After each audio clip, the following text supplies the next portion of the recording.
अच्छा, तो अब हम कंटिन्यू करते हैं। अच्छा, आपको जो है वो कोई क्लाइंट कहता है कि भाई आप जो है लूप से टेबल प्रिंट कर दो। क्या प्रिंट कर दो? टेबल। जो आपके पास टेबल होता है, ठीक है, आपने वो प्रिंट किया भी होगा जावास्क्रिप्ट में, मिस ने कराया होगा। तो वो कैसे करोगे? देखो, अगर मैं बहुत सिंपल रखते हुए चलूं, ठीक है, पहले इसको करते हैं हम लोग कमेंट। ठीक है, और कमेंट करने के बाद इसको भी हम कर देते हैं कमेंट।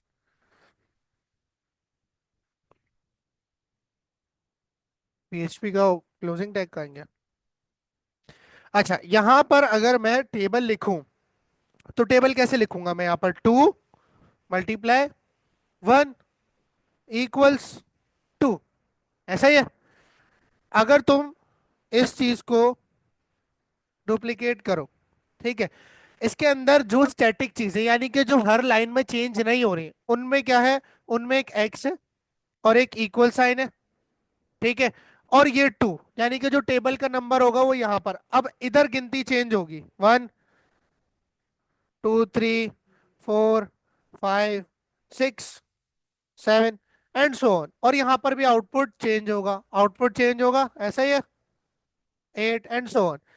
अभी होता कैसे? देखो, ये तो टेबल नंबर है, ये स्टैटिक रहेगा, एक्स भी स्टैटिक रहेगा। ये जो 1 2 3 4 की गिनती चल रही है, ये चेंज हो रही है। क्या ये तुम्हें लूप की काउंटिंग की तरह नहीं लग रही, जो 1 से 10 तक चलेगी और हर दफा एक का इंक्रीमेंट करेगी? तो क्या मैं इसकी जगह पर लूप का वेरिएबल नहीं रख सकता? बिल्कुल रख सकते। फिर इक्वल साइन ऐसे ही लिख देंगे स्ट्रिंग के अंदर, स्टैटिक। ठीक है, और यहाँ पर रिजल्ट। अब रिजल्ट कैसा आएगा? ये जो टेबल नंबर है और जो लूप का वेरिएबल होगा उसको मल्टीप्लाई कर देंगे तो क्या आ जाएगा? रिजल्ट आ जाएगा। ऐसा ही है। अच्छा, करके देखते हैं, अभी लूप के बिना करके देखते हैं। यहाँ मैंने एक टेबल नाम का वेरिएबल बनाया जिसमें मैं वो टेबल नंबर स्टोर करूंगा जिसका मुझे टेबल प्रिंट करना है। क्या करना है? टेबल प्रिंट करना है। अब यहाँ पर डायरेक्टली तो मैं वेरिएबल खैर लिख सकता हूँ, इसके अंदर मैंने लिख दिया $टेबल। 3 आना है ना यहाँ पे, तो 3 किस में स्टोर है?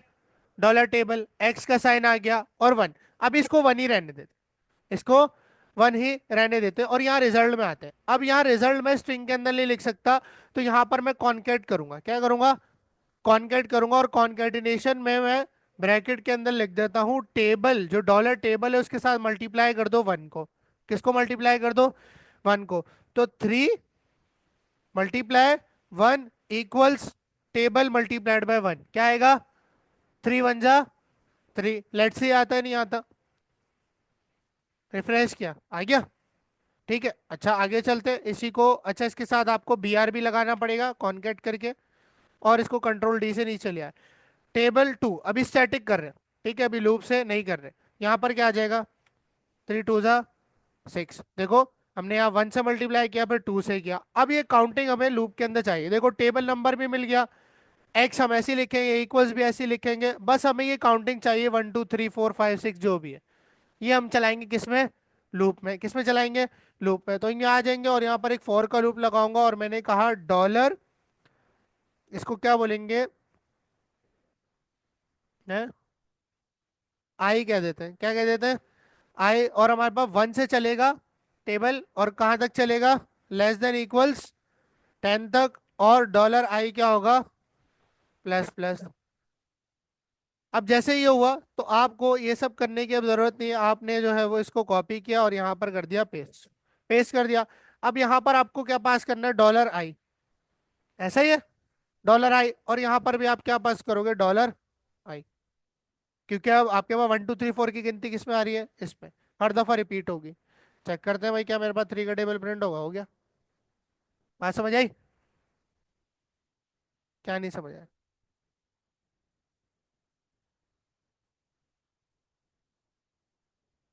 ये देखो, मुझे 3 से मल्टीप्लाई करना है जो लूप के अंदर काउंटिंग चल रही है। 3 × 1 = 3 × 2 = 3 × 4 = 3, तो मेरा टेबल के अंदर स्टोर है। किसमें? ये रहा।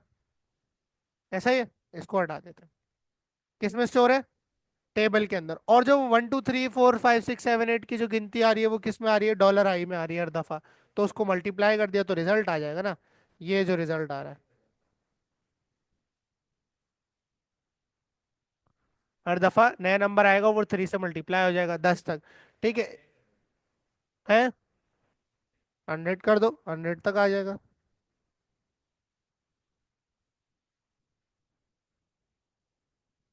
ठीक है, तो इस तरह से आपके पास ये 100 तक आ चुका है। डन है। इस तरह से आप इसको चला सकते हो। अगर इसी लूप को उल्टा चलाना है तो क्या करेंगे? इनिशियल वैल्यू 100 और 1 तक। अच्छा, अभी 10 कर देते हैं, ज्यादा लंबा हो जाएगा, और यहाँ पर लेस देन हो जाएगा ग्रेटर देन, और आई डिक्रीमेंट। रिफ्रेश किया, उल्टा चल गया। ठीक है, ये बात समझ आ गई है। अब जरा वाइल का सिंटेक्स भी देख लेते हैं। हैं? ओ भाई, लेक्चर है पूरा, कोई मिक्सअप नहीं होगा, होने दो। अच्छा, वाइल लूप, अब वाइल लूप में भी वही तीन चीजें, स्टार्टिंग पॉइंट, एंडिंग पॉइंट और इंक्रीमेंट डिक्रीमेंट, और जो स्टेटमेंट उसके बेहाफ पे प्रिंट करानी है। सिमिलरली जैसे वाइल फॉर लिखते हो, इसी तरह वाइल का कीवर्ड है, वही चीज है, पैरेंथेसिस है और बॉडी है। अब इसमें जैसे फॉर के लूप के अंदर आप तीनों चीजें एक ही जगह पास कर पाते हो, लेकिन वाइल में आप तीनों चीजें एक जगह नहीं दे सकते। इसके अंदर सिर्फ एंडिंग पॉइंट आएगा, यानी कंडीशन आएगी। क्या आएगा? एंडिंग पॉइंट इसके अंदर आएगा, स्टार्टिंग पॉइंट लूप के बाहर आएगा। स्टार्टिंग पॉइंट कहाँ डिफाइन करोगे? वाइल लूप के बाहर। और इसका जो इंक्रीमेंट डिक्रीमेंट आएगा वो इसकी बॉडी में आता है। किस में आता है? इसकी बॉडी में आपने इंक्रीमेंट या डिक्रीमेंट करना होता है। तो अगर मुझे 1 से 10 तक चलाना है तो मैं यहाँ पर एक वेरिएबल लेता हूँ z, और उसको मैंने वैल्यू दे दी 1। क्या दे दी? 1। z कब तक आपके पास इनेबल रहेगा? जब तक कि z के अंदर वैल्यू 10 के बराबर या 10 से छोटी रहे। ठीक है, और हर दफा z में क्या हो जाएगा? 1 का इजाफा हो जाएगा। बस इसमें चीजें आगे पीछे हैं, वही तीनों चीजें। बस चीजें आपने इनिशियलाइजेशन लूप के बाहर करनी है, कंडीशन वाइल लूप के पैरेंथेसिस के अंदर लिखनी है, और इंक्रीमेंट डिक्रीमेंट बॉडी के अंदर करना है, उसकी स्कोप के अंदर। ठीक है, और स्टेटमेंट आपने इसके ऊपर लिख देनी है। इको कर दिया आपने हेलो वर्ल्ड, या इको हम $z ही कर देते हैं, काउंटिंग ही प्रिंट करा देते हैं। $z क्या कर दिया हमने? इको कर दिया। तो यहाँ पर आप देख पाओगे कि अब आपके पास एक एरर आया है, जो कि क्या कह रहा है। अच्छा, यहाँ पर हम लोगों ने टर्मिनेटर नहीं लगाया। रिफ्रेश करते हैं तो अब आपके पास देखो गिनती आ गई 1 से 10 तक। ठीक है, अब ब्रेक नहीं लगाया तो इसलिए आपके पास इस तरह से आ रही है। यहाँ ब्रेक भी कॉन्केट कर देते हैं जेड के साथ, और यहाँ पर आप देखोगे तो आपके पास 1 से 10 तक गिनती आ गई। सिमिलर चीज अगर मैं टेबल वाली इसके साथ करना चाहूँ तो मैं कैसे करूंगा? ये सेम स्टेटमेंट यहाँ पर कॉपी पेस्ट करूंगा। ऐसा ही है, $i की जगह क्या हो जाएगा? $z हो जाएगा, $z हो जाएगा। ठीक है, और यहाँ पर इस दफा टेबल को, चलो, हाँ सही है, टेबल को हम ये रखेंगे। तो यहाँ पर आप देख सकते हो कि वाइल लूप से भी आप सिमिलर काम कर सकते हो। ठीक है। अच्छा, उसके बाद आता है आपके पास डू वाइल। क्या आता है? Do while. डू वाइल और वाइल सेम है, बस इसमें एक फर्क होता है। ठीक है, वो भी आपको पता चल जाएगा क्या फर्क होता है। इसको थोड़ा फॉर्मेट कर देते हैं। अब डू वाइल लूप में क्या फर्क है? यहाँ पर डू वाइल का जो सिंटेक्स है वो कुछ इस तरह होता है। आप लिखते हो डू, और फिर आपके पास आती है लूप की बॉडी। इसमें पहले बॉडी आती है, फिर आपके पास कंडीशन आती है। पहले बॉडी फिर पैरेंथेसिस। बाकी लूप्स में पहले पैरेंथेसिस आते हैं फिर बॉडी आती है। डू वाइल में पहले लूप की बॉडी आती है, और लूप की बॉडी के बाहर आप लगाते हो वाइल। क्या लगाते हो?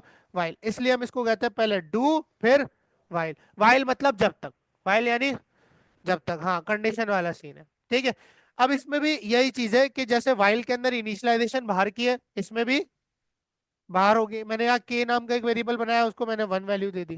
ठीक है, और उसकी जो कंडीशन होगी सिमिलरली जैसे उसमें गई थी इसमें ही जाएगी। $k जो है वो लेस देन इक्वल्स टू 10 रहेगा, और जो इंक्रीमेंट डिक्रीमेंट होगा वो किस में होगा?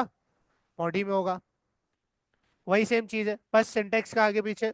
अब वाइल और डू वाइल में क्या फर्क है? देखो, अगर यहां पर मैं इको करता हूं $k को, किसको, और साथ में मैं ब्रेक भी लगा देता हूं, तो यहां पर मेरे पास 1 से 10 तक गिनती प्रिंट हो जाएगी। बिल्कुल होगी, क्योंकि हमने सिंटैक्स बिल्कुल सही लिखा है। 1 से 10 तक गिनती आ गई। ठीक है, अब डू वाइल में फर्क क्या है? देखो, स्क्रिप्ट है, पीएचपी एक स्क्रिप्ट है, जावास्क्रिप्ट भी एक स्क्रिप्ट थी। Script line by line execute होती है। अब फॉर लूप के अंदर जब वो फॉर लूप को पढ़ रहा है, आपका इंटरप्रेटर जो है जब फॉर लूप को पढ़ता है तो पहले स्टार्ट पॉइंट देखता है, फिर कंडीशन चेक करता है कि क्या ये लूप चलने के लिए एलिजिबल है। अगर कंडीशन फॉल्स होगी तो वो एक बार भी नहीं चलेगा, एक बार भी नहीं चलेगा। वाइल में भी पहले कंडीशन चेक हो रही है फिर प्रिंट हो रहा है, ऐसा ही है। पहले देखो कंडीशन आ रही है, फिर प्रिंटिंग स्टेटमेंट आ रही है। लेकिन जो डू वाइल होता है उसके अंदर पहले काम होता है, फिर कंडीशन चेक होती है। बाकी लूप्स में पहले कंडीशंस चेक होती हैं, उनके सारे पैरामीटर्स चेक होते हैं, फिर वो काम परफॉर्म होता है जो ऑन रिपीट आपको करवाना है।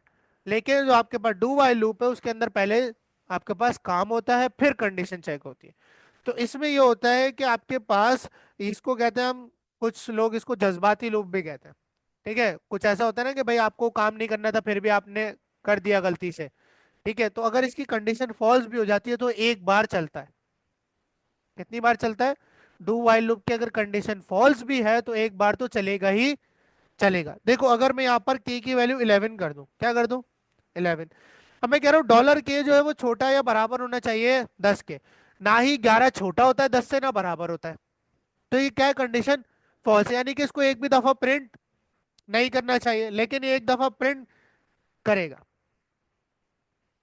बाकी दफा प्रिंट नहीं करेगा। तो ये डू वाइल है। इसको हम यूज करते हैं बड़े रेयर केसेस में, जब हमें फॉर एग्जांपल आउटपुट अगर गलत भी हो जाए तो कुछ ना कुछ तो हमें डिस्प्ले कराना है।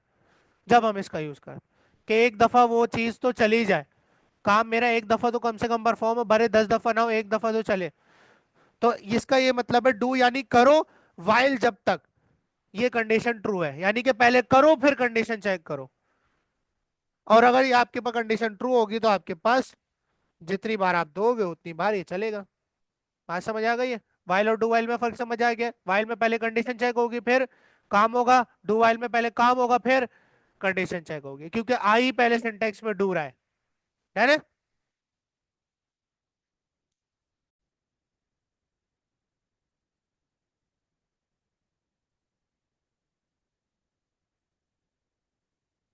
पहले तो मैं इसको 1 से 10 तक करूं, और इसको सीधा कर दिया मैंने। ठीक है, और सम कराने के लिए क्या करेंगे हम लोग यहाँ पर? हटा दिया,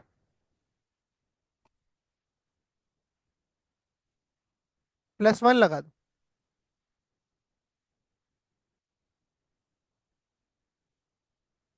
अच्छा, 1 सेकेंड, इसका सम करो। 19, 19 8, 27, 19 8, 27, 27 7, 6, 5, 4, 3, 2, 55 आएगा शायद। 54 या 55 ऐसा ही कोई सम आता है इसका। ठीक है, 54 या 55 आता है। ठीक है। अच्छा, तुमने क्या कहा कि सर +1 कर दें और बस बस? अच्छा,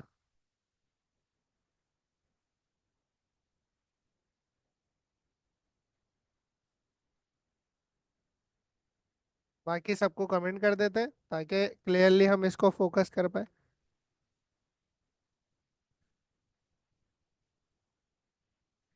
मुझे इन सबका सम चाहिए, ये सारे नंबर्स ऐड होके एक नंबर मुझे मिल जाए। यानी कि 2 3 में प्लस हो जाए, फिर वो जो सम आए, 2 3 कितना होता है? 5, 5 में 4 प्लस हो जाए, फिर उसमें 5 प्लस हो जाए, फिर से 10 तक। हाँ, तो यहाँ पर हम लोग क्या? नहीं देखो, मुझे एक ही टाइम नंबर चाहिए, ऐसा ही है। अगर मैं सम लूप के अंदर कराऊंगा तो मुझे 10 बार सम मिलेगा। ऐसा ही है, क्योंकि लूप तो कितनी बार चल रहा है? 10 बार, और मुझे सम एक ही दफा चाहिए नंबर। तो मैं उस सम का जो वेरिएबल है वो लूप से बाहर बनाऊंगा। कहाँ बनाऊंगा? बाहर। और उसको इनिशियली वैल्यू, यानी कि पहली दफा में वैल्यू क्या दे दी? 0 दे दी। अब मैं लूप में आया, और लूप में आने के बाद आपके पास जितनी काउंटिंग है वो किस में आ रही है? लूप के अंदर आ रही है, डॉलर लूप के अंदर। और इन सारे नंबर्स को मैंने प्लस करके एक जगह रखना है। तो यहाँ पर मैं एडिशन असाइनमेंट का यूज करूंगा, मैं कहूंगा dollar sum equals to dollar sum plus dollar loop. मैं क्या कह रहा हूं कि आपके पास जो डॉलर सम की वैल्यू है उसके अंदर ऐड हो जाए डॉलर लूप की वैल्यू, और असाइन हो जाए किसको? सम को। डॉलर सम में क्या था? डॉलर लूप में पहली दफा में क्या था? 0 + 1, 1 हो गया। सब में क्या है अब? 1। अब आपके पास लूप की वैल्यू क्या हो गई?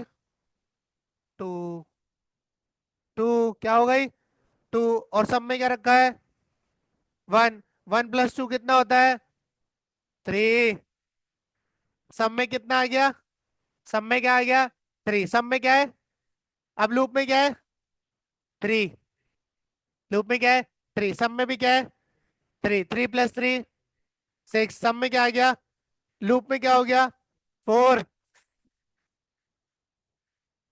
अरे लूप तो एक एक करके चल रहा है ना, एक एक वैल्यू, पहले 3 थी अब 4 हो गई। सब में 6 आया ना। देखो इसको मैं कैसे ड्राइंग कैसे बनाऊं मैं।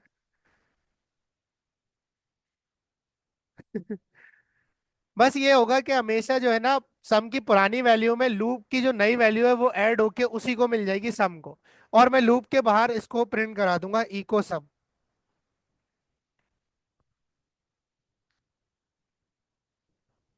तुम गलत थे। ठीक है। तो ये हमने सम निकाल लिया, कुछ इस तरह से आप इसके ऊपर जो है वो काम कर सकते हो, इसकी प्रैक्टिस करनी है। अगर बोलोगे तो मैं एक्सरसाइजेस भेज दूंगा लूप्स की प्रैक्टिस की। करना तुम लोगों ने वैसे ही नहीं है। चलो।